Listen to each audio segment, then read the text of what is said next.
Our Bibles are divided into two major sections. The first section we call the Old Testament. The second section we call the New Testament. The New Testament consists of 27 letters. Letters that were written back in that day and time. We often refer to them as books, but they really are letters. For example, the book of Matthew was a letter written by Matthew.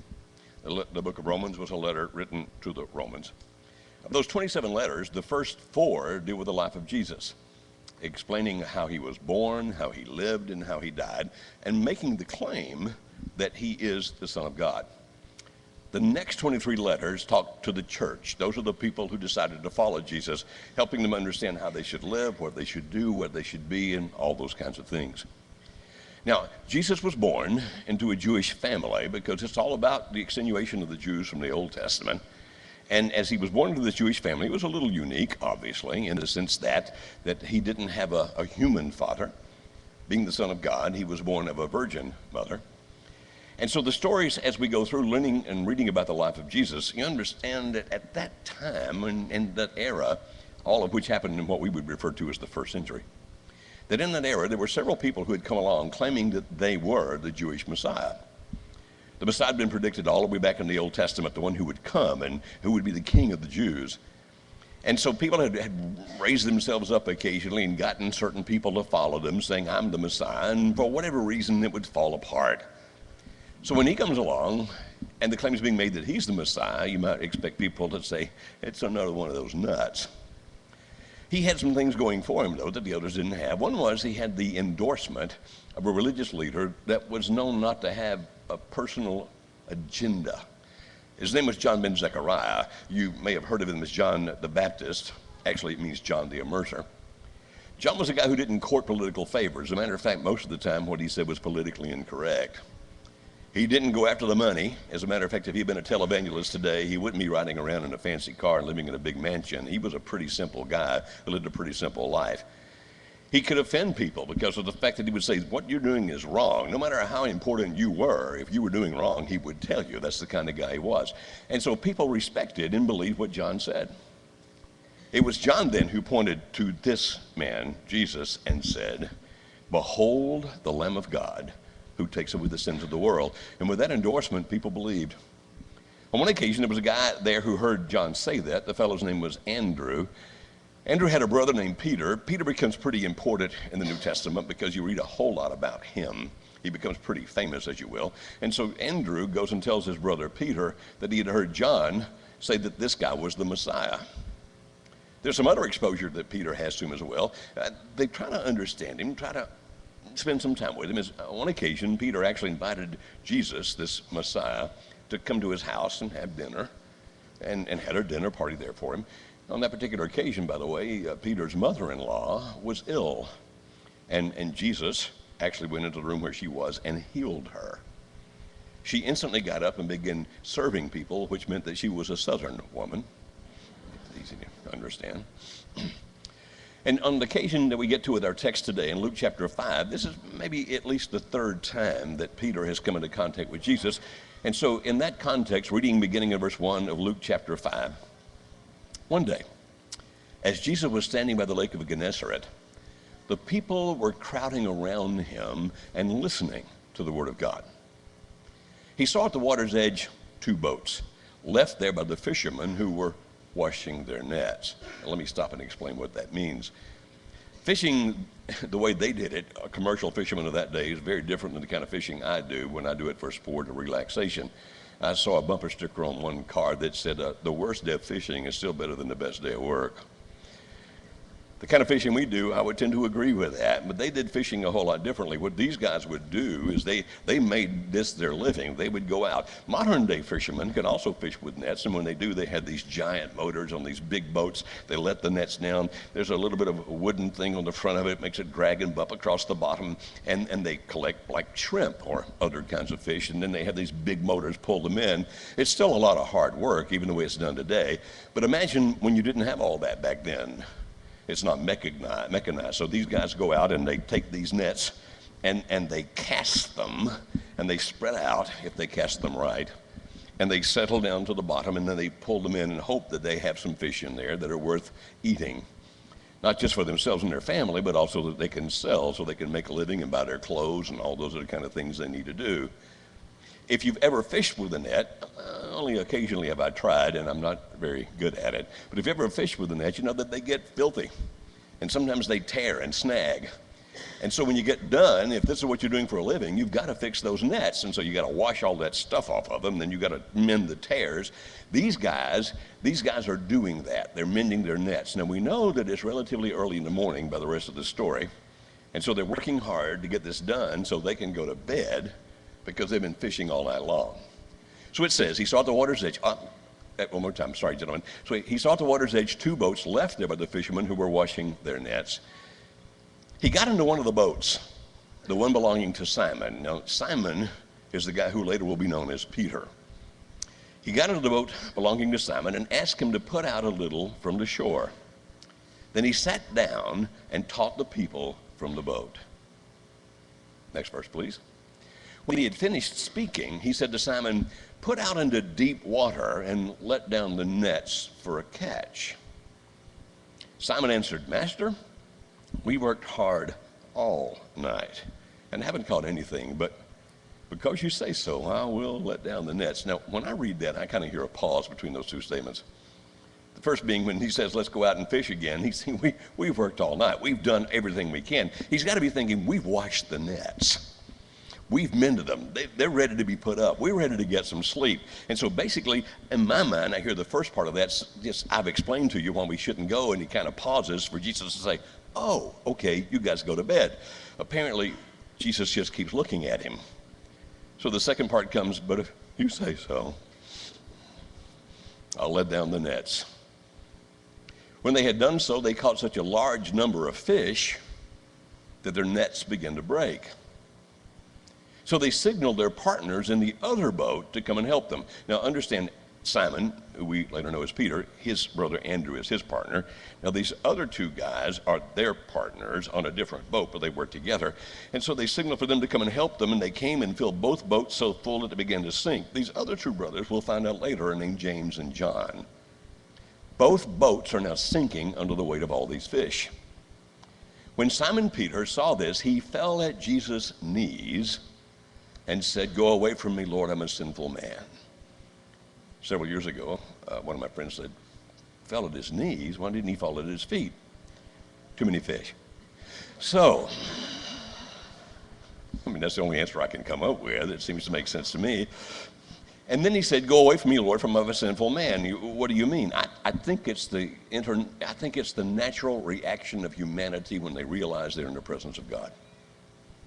That the first thing I think is, I am not worthy.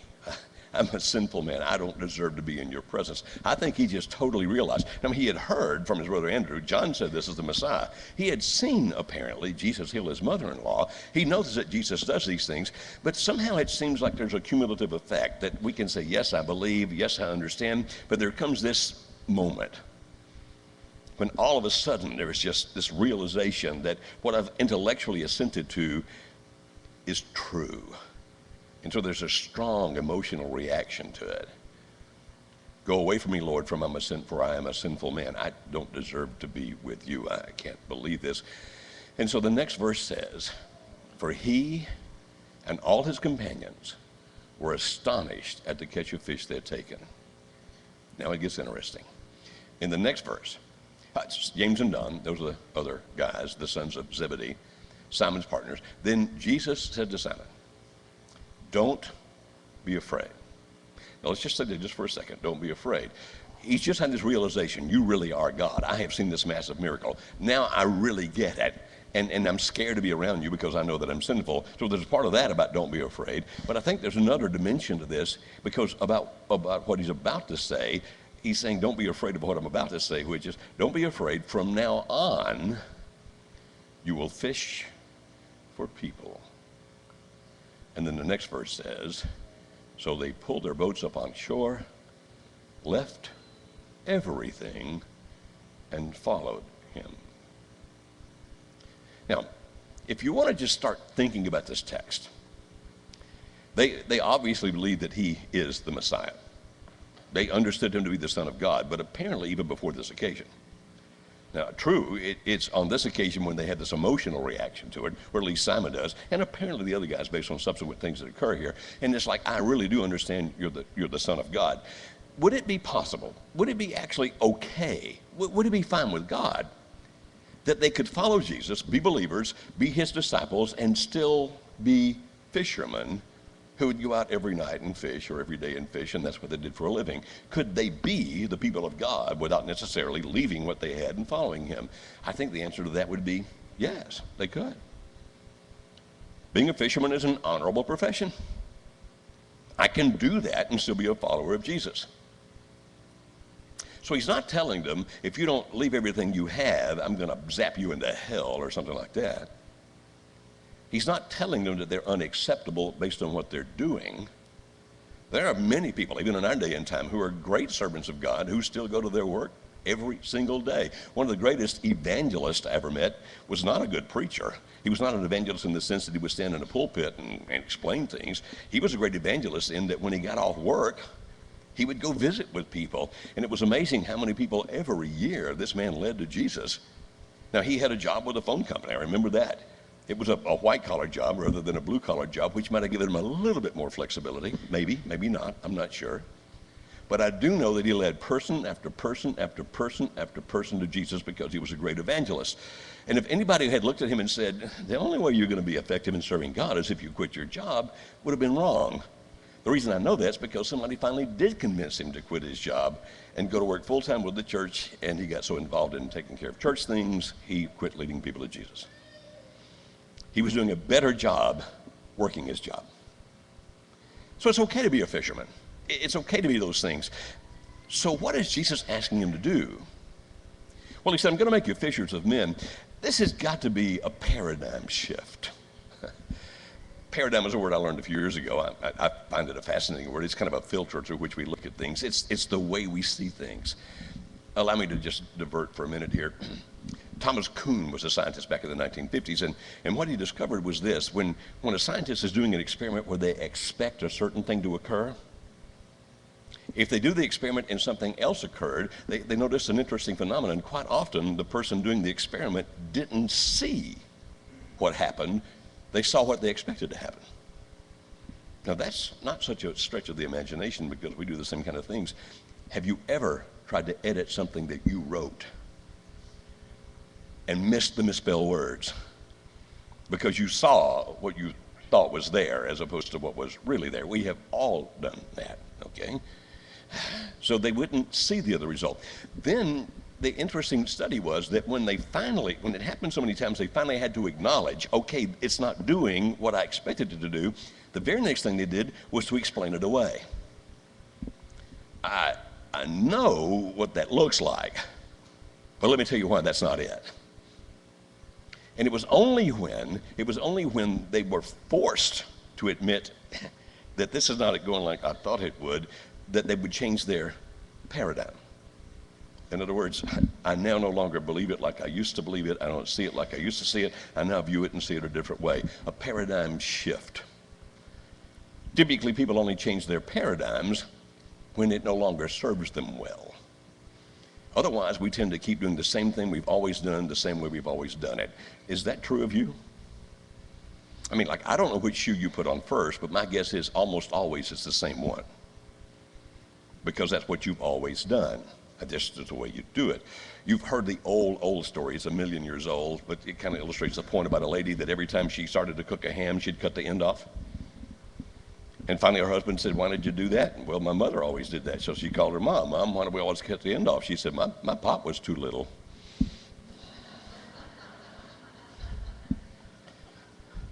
We can fall into a habit of doing things a certain way, and that's the way it's done. Would it be okay for me to be a fisherman? Yes, but now Jesus has called for a paradigm shift. He's asked this man, or these men actually, to change. You can be my servants and do this, but I've got something else I want you to do. I'm going to make you fishers of men. They have no education for this. They have no training for this. They have no experience with this. The only thing these guys know how to do is fish. Would it be uncomfortable for you to instantly leave everything you know to do something brand new? Would anybody find that to be just a little bit uneasy? As a matter of fact, if you ever wanted to justify not doing it, these guys could justify it. They could be saying, we got all these fish. I mean, this is the big haul. We can sell these for a lot of money. Somebody's got to clean these fish. Somebody's got to sell these fish. I mean, we've got a lot of good reasons not to change. We have a lot of reasons not to do what you want us to do. We've got a lot of reasons to just stay right here. But they left anyway. You see, I think one point that a story like this gives us is this. Sometimes if we're going to be the most effective at serving Jesus, even when all the reasons are we should just keep doing it like we're doing it, is that we do what is uncomfortable. But I guess the way we'd say it in our day and time is to step outside our comfort zone. Mike Roller is sitting over there, and he and his wife Vicki have a daughter who married a young man by the name of David Lavender. David Lavender is the son of Earl Lavender at Lipscomb, if you guys happen to know who he is.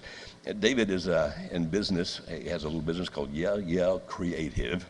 He's got a partner, Tyler Evans. They do filming. For the last several weeks, I've been working with them. They actually were subcontracted to Revolution Pictures, and they're doing filming for our company because we're making a product for married couples. It's got about 9 hours on video.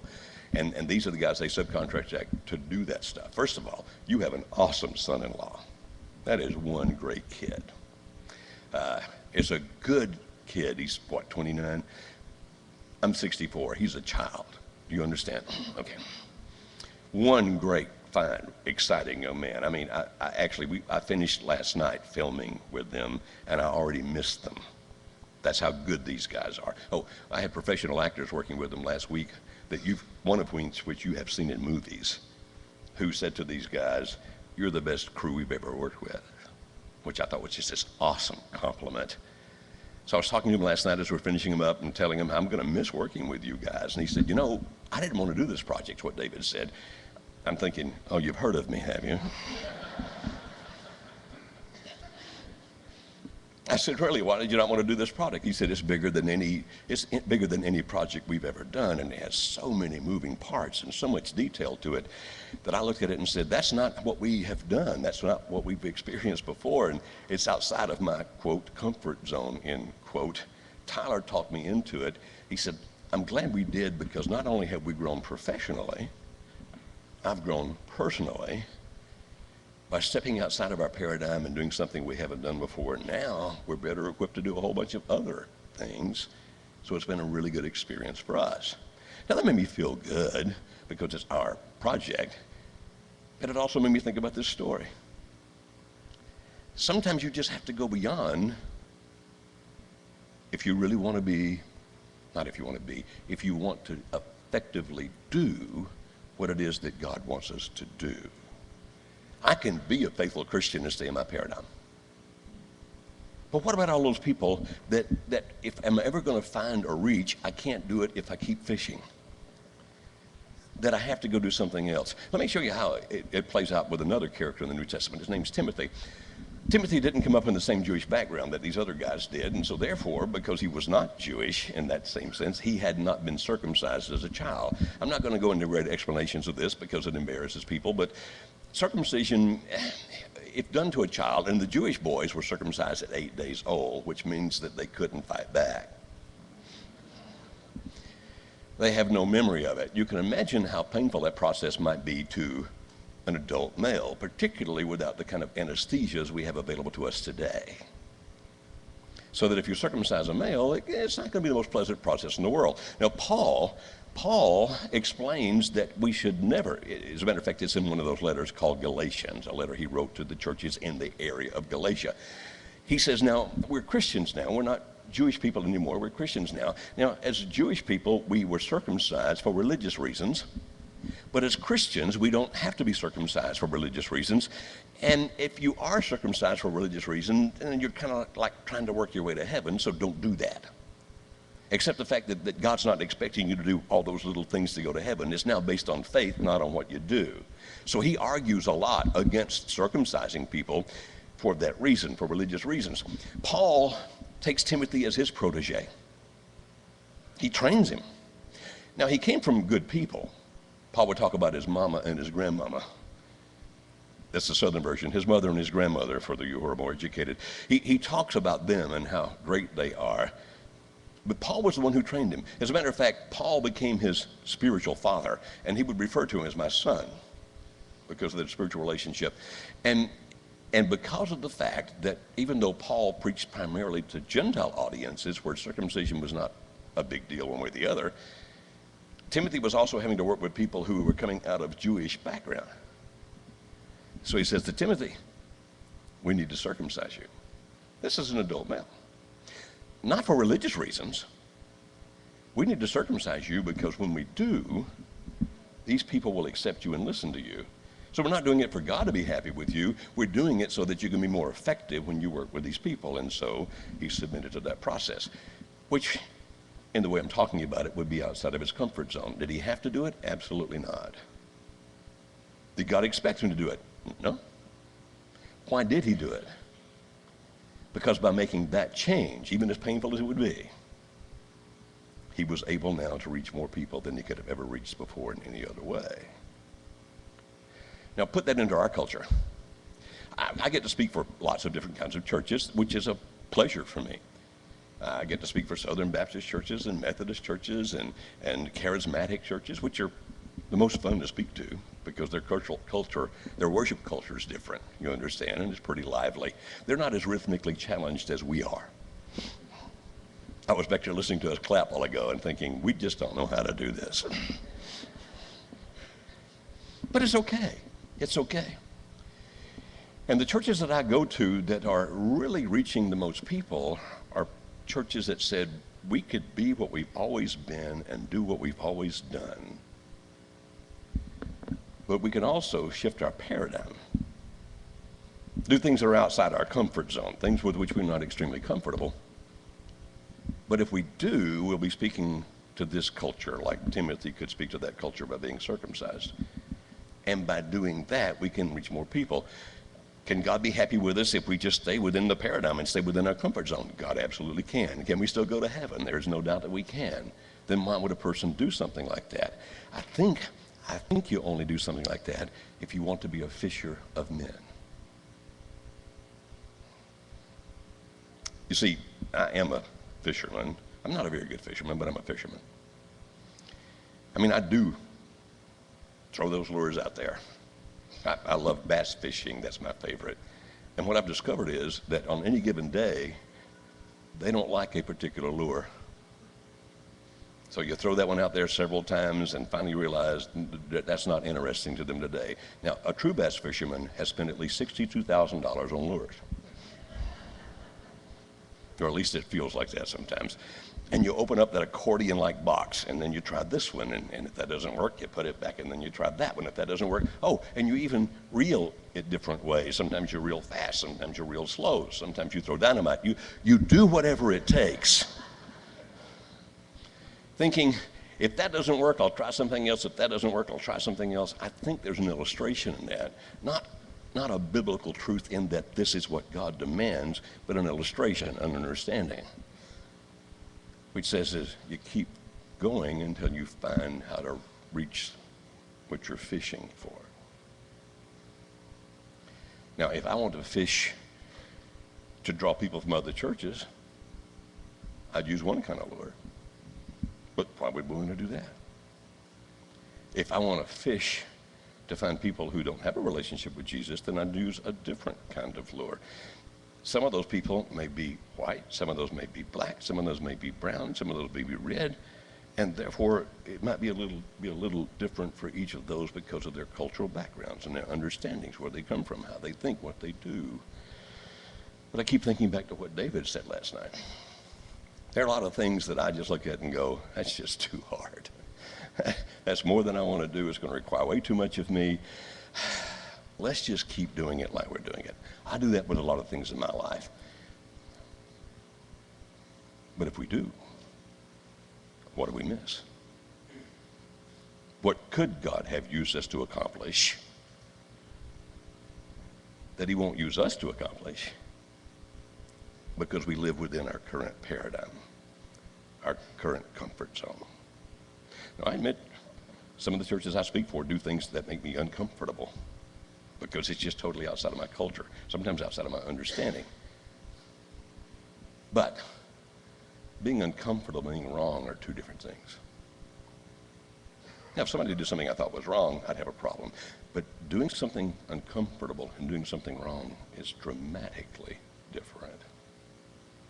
So, what's your point, Joe? I think I've made it. As an individual, me, Joe, what comfort zones, what paradigm that I can justify because my boat's full of fish. I don't need to change. Look! But what if you did? What if God used you to fish for something other than what you're fishing for now? I think that becomes part of life in every way.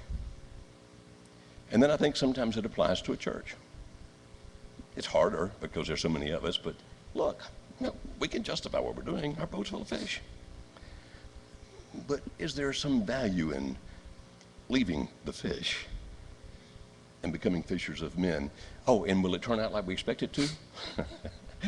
Never. It didn't turn out the way Peter expected it. He thought, Messiah, King of the Jews. They were under Roman oppression at the time. He thought, we're going to defeat the Romans. He even argued with James and John about who would be prime minister. He thought that's what's going to happen. It was so much that he even would tell God what to do. Jesus once said, part of the process is I'm going to need to die.